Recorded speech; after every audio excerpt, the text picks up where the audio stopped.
एक बड़ी अहम डेवलपमेंट, अगर ये कहा जाए तो गलत नहीं होगा कि पाकिस्तान तहरीक इंसाफ को अब तक जितने लोगों ने छोड़ा उसमें श्री मज़ारी साहिबा और उनके बाद फवाद चौधरी साहब एक बड़ा नाम है, तो आप इसको किस तरह से देख रहे हैं? आपको लग रहा है ये एक इमरान खान साहब के लिए एक मुश्किल होगा ये बर्दाश्त करना, फवाद चौधरी साहब का भी जाना? देखिए, बात ये है कि इस वक्त जिस तरह के हालात चल रहे हैं, ये इमरान खान साहब को भी अंदाज़ा है कि लोग छोड़ेंगे। ज़ाहिर है ये हैरत वाली बात ज़्यादा इमरान खान के लिए नहीं होगी इन हालात में। तो फवाद चौधरी साहब ने बड़ा अच्छा किया, वो कह रहे हैं ब्रेक ले रहा हूँ, बजाय इसके कि आपकी ब्रेकें फेल हो जाएं, उससे पहले ब्रेक ले लेनी चाहिए, वो ज़्यादा बेहतर होता है। और अभी तो ज़ाहिर है बहुत से लोग आएंगे। आज जब फैसल वावडा साहब से उनकी मुलाकात के हवाले से चीज़ें चलना शुरू हुई थी तो उसी वक्त समझ आ गई थी। फिर वो लाहौर की इंसदाद दहशत गर्दी की अदालत से जब उनको बेल मिल गई और बाकियों की रिजेक्ट हो गई कुछ चीज़ें, उस वक्त भी समझ आ रही थी। होता तो इसी तरह ना, ज़ाहिर है जब एक चीज़ तय कर ली जाती है कि हमने ये करना है तो उसके बाद वो चीज़ें ऑटोमेटिकली उस तरफ जाना शुरू हो जाती हैं। बहुत कम लोग होते हैं जो रेजिस्ट कर पाते हैं, जो ऐसे वक्त में बहुत उससे खड़े रहते हैं अपने लीडर या अपनी पार्टी के साथ। इन हालात में मेजॉरिटी का छोड़ जाना ही बेहतर होता है और वो समझ भी आ रही होती है। फवाद चौधरी साहब ने बड़ा अच्छी तरह से तर्जुमानी की अपनी पार्टी की और अपने लीडर की जब तक वो पीटीआई में थे, तो ज़ाहिर है उनके फ़ैसले का एहतराम करना चाहिए कि जब वो कह रहे हैं कि मैं ब्रेक ले रहा हूँ तो बड़ी अच्छी बात है, ब्रेक उनको मिलनी चाहिए। और सियासत वो देखेंगे जब कोई वक्त आएगा, उसके बाद वो सियासत शुरू कर देंगे। जब वो सियासत शुरू करेंगे फिर उनके फ़ैसले का एहतराम करना चाहिए। तो चीज़ें तो पाइपलाइन में हैं, बहुत सारी हैं, बहुत सारे लोग आएंगे और वो पीटीआई को छोड़ देंगे। अब मसला सिर्फ वही होगा कि अब एक और नई चीज़ जो मैं सुन रहा हूँ ना, उससे पहले कि पीटीआई पे पाबंदी की बात तो खैर वो ख्वाजा आसिफ ने की आज, लेकिन वो ज़ाहिर है गौर की बात कर रहे हैं। तो मुझे नहीं लगता कि पीपल्स पार्टी स्पेशली या एएनपी इस चीज़ के लिए तैयार होगी कि एक पॉलिटिकल पार्टी पे पाबंदी लगा दी जाए।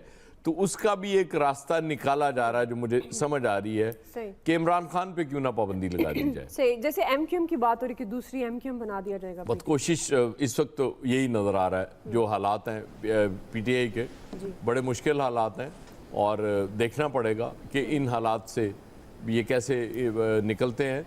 बज़ाहिर तो रास्ते मतलब बंद नज़र आ रहे हैं, गलियाँ सारी बंद हैं। आया साहब एक ज़िम्नी सवाल, बहुत सारे फॉलोअर, बहुत सारे लोग पाकिस्तान तहरीक इंसाफ में अगर हैं तो वो ज़ाहिर है इमरान खान साहब का नाम है। अगर इमरान खान साहब माइनस होते हैं तो आपको लगता है पीटीआई स्टैंड करेगी? क्योंकि ख़बरें अब ये भी आ रही हैं, ऑल्दो सोशल मीडिया की सारी खबरें सही नहीं भी होती हैं, कि असद उमर और शाह महमूद कुरैशी कोई नई पीटीआई बना लें, मतलब जिस तरह एमक्यूएम के अंदर से जमातें निकली।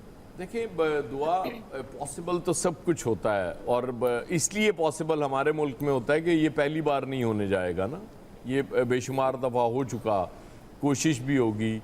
अब मसला वही है कि वो वोटर अगर नाराज़ होता है, अभी तक तो मुझे नहीं नज़र आ रहा, सच्ची बात है, वोटर नाराज़ होता हुआ अपनी पार्टी से, अगर वो नाराज़ होता है तो उसको खुश आप करेंगे तो वो उधर से नाराज़ होकर आपको वोट देगा ना, कि वो या तो वोट ही नहीं करेगा अगर वो इतना जो आपने अभी तक कर दिया उस वोटर के साथ, तो या फिर ये है कि वो किसी ऐसे कैंडिडेट को वोट दे देगा जो ज़ाहिर आपके मुखालफत में खड़ा होगा। तो इसलिए ये इतना आसान नहीं है। देखिए, मैं आपको एक बात बता दूं, पॉलिटिकल पार्टीज़ कभी ख़त्म नहीं होती उन कोशिश की, मतलब वक्ती तौर पे आप मतलब समझें कि आपने फतह पा ली, आपने ख़त्म कर दिया, लेकिन वक्त के साथ हमने देखा है कि वो पार्टीज़ दोबारा इमर्ज करती हैं और उसके बाद फिर आगे आती हैं। पीपल्स पार्टी की मिसाल हमारे सामने है। नवाज शरीफ साहब को जब आपने हटाया उसके बाद कहाँ उनकी पॉपुलैरिटी पहुँच गई हुई थी नवाज शरीफ साहब की, और उसके बाद फिर जब आपने वो इक़्तिदार ले लिया, वो जो आपको नहीं लेना चाहिए था, अगरचे आप कहते हैं कि आईनी तरीका हमने इख्तियार किया, लेकिन वो जब वो करने वालों ने इतराफ़ कर लिया कि जी हमने ये किया था, तो उसके बाद फिर आईनी तरीका रह नहीं जाता। इसलिए ये वक्त मुश्किल है, जाहिर है पार्टियों पे आया करता है, और इसी में तो वो इम्तहान होता है लीडरशिप का, वो क्या करती है। ठीक है, मैं सब आपकी तरफ दोबारा आऊँगी क्योंकि इस पर भी हम बात करेंगे कि अब जो इमरान खान साहब ने मुज़ाकरात की दावत दी है, तो क्या ऐसी सिचुएशन में अब मुज़ाकरात की दावत या मुज़ाकरात का कहना क्या वो कहीं ज़्यादा लेट तो नहीं हो गया या पॉसिबिलिटी है?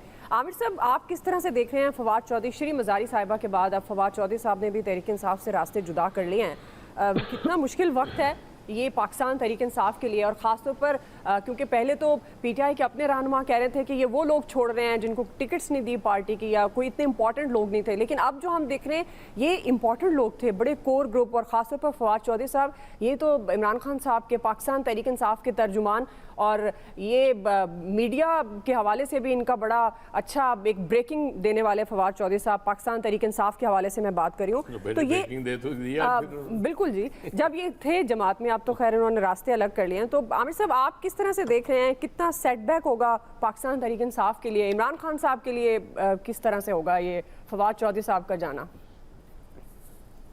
मुशर्रफ से चले, जरदारी पे पहुंचे, गिलानी के मावने खसूसी बने और किबला इमरान खान साहब के साथ मिले और मीडिया को पूरी तरह डंडा देने की कोशिश की, हर तरह से दबाने की कोशिश की।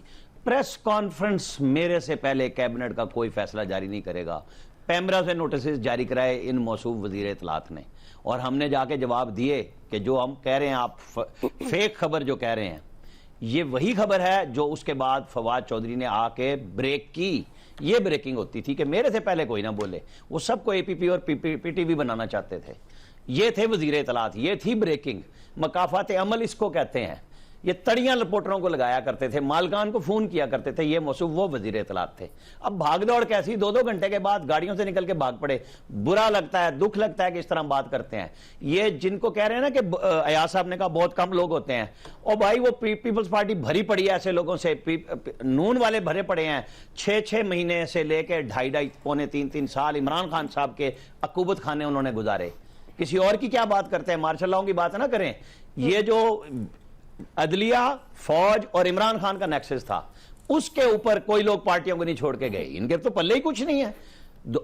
अभी इनको किसी को हवालात में जाना नहीं पड़ा। ये जो सियासतदान है ये सारे जुडिशियल हुए हैं, सीधे जेल में चले गए हैं, ये पुलिस के हाथ नहीं चढ़े, वो हाथ चढ़े हैं वर्कर, जिनके लिए नाम लेने को ना इमरान खान तैयार, ना पार्टी के वकला तैयार। जितने बड़े लीडर उतने बड़े वकील तैयार। मुझे बताएं किस वर्कर के लिए जा रहे हैं? ये सारे के सारे वहां जा रहे हैं जहां से माल पानी आ रहा है। लीडर भी वहीं, वकला भी वहीं, और जनाब मातम किस चीज का है मुझे नहीं समझ आ रही। भाई आप सियासतदान है ना, आप सियासत में क्यों आए थे? फिर आपको अच्छे और बुरे का सामना करना चाहिए। ये अब रोना धोना क्यों है? जब आप इन सब को अंदर कर रहे थे, नैब के साथ न्याजी साहब मिलके और फौज का वो हिस्सा जो एस्टेब्लिशमेंट, सब ने देखा कि 17-18 में क्या नहीं किया। फिर वो मुसलसल चलता रहा, आखिरी साल में वो पीछे हटे। जब पीछे हटे हैं तो आज जनाब वो शुरू हो गया कि जी पता नहीं क्या हो गया। भाई कुछ नहीं हुआ। अभी आपको बेल इस तरह मिल रही है, उस वक्त अदालतें नंबर नहीं लगाती थी, 2-2 साल पड़े रहती थी एप्लीकेशनें, अर्जेंट एप्लीकेशन दी जाती थी कि जी सुन लें, वो कोई कोर्ट नहीं सुनती थी। यहां पे दिन में 4-4 दफा जजेस सुनते हैं और 4-4 घंटे 4-4 दिन वेट करते हैं कि इमरान खान साहब आएंगे। इससे ज्यादा तेजी का इंसाफ कभी, बल्कि इस दफा तो शायद पाकिस्तान की अदलिया को इंसाफ देने में कुछ नंबर बढ़ जाए, वरना तो ये नीचे से टॉप में आ रहे थे। ये तो अब बिल्कुल नई हिस्ट्री हमारी अदलिया कर रही है कि जनाब जिस हाई कोर्ट में चले जाएं सबको जमानतें फटाफट मिलती हैं, बहुत अच्छी बात है। लेकिन मेरा सवाल वही होगा कि चीफ जस्टिस साहब आप छुट्टियों पे 2 महीने क्यों जा रहे हैं? आप ये सस्ता इंसाफ, आम आदमी की जो 50,000 दरखास्तें आपके पास हैं और लाखें दरखास्तें जो लोअर कोर्ट्स में पड़ी हुई हैं उनको लगवाएं।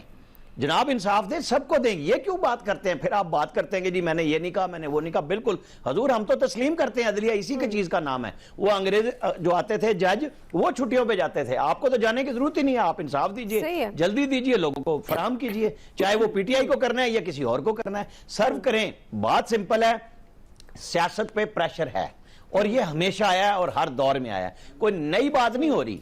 नई बात ये हो रही है कि जमानतें फटाफट हो रही हैं और दिन में कई दफा हो रही हैं। तो असल सवाल वहां पे आ रहा है। आज जज साहब ने क्या कहा था सद उमर साहब के बारे में? मेरा ख्याल है उनको पॉलिटिक्स तबसरा करना चाहिए था कि भाई वो तब तक नहीं होगा जब तक वो प्रेस कॉन्फ्रेंस नहीं करेंगे।